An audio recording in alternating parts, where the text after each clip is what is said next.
عالمی مدنی مرکز فیضان مدینہ باب المدینہ کراچی پاکستان میں شہزادہ عطار حاجی بلال رضا عطاری المدنی نے بذریعہ انٹرنیٹ عرب شریف میں اسلامی بھائیوں کو اپنے مدنی پھولوں سے نوازا۔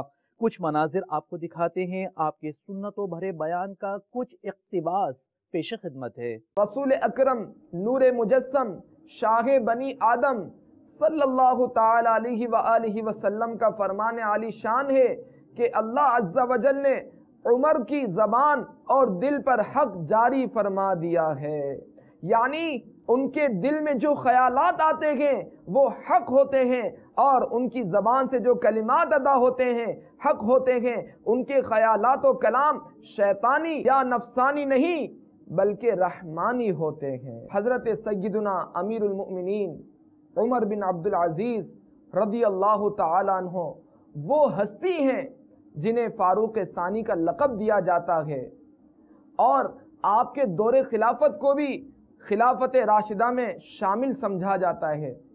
پہلے پہل آپ نہایت عیش و عشرت کی زندگی بسر کیا کرتے تھے، لیکن جب آپ منصب نگرانی پر متمکن ہوئے تو تندہی سے رعایا کی خدمت میں مصروف عمل ہو گئے۔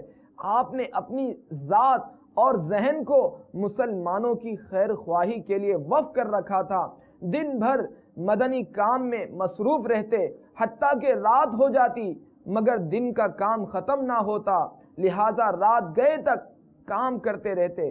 جب آپ فارغ ہو جاتے تو اپنی ذاتی رقم سے خریدا ہوا چراغ منگواتے اور اس کی روشنی میں 2 رکعت نماز ادا فرماتے۔ اس کے بعد گھٹنے کھڑے کر کے زمین پر بیٹھ جاتے اور اپنا سر دونوں ہتھیلیوں میں رکھ کر شدید گریہ و زاری فرماتے، حتیٰ کہ ساری رات اسی کیفیت میں گزر جاتی، جبکہ دن میں آپ روزے سے ہوتے تھے۔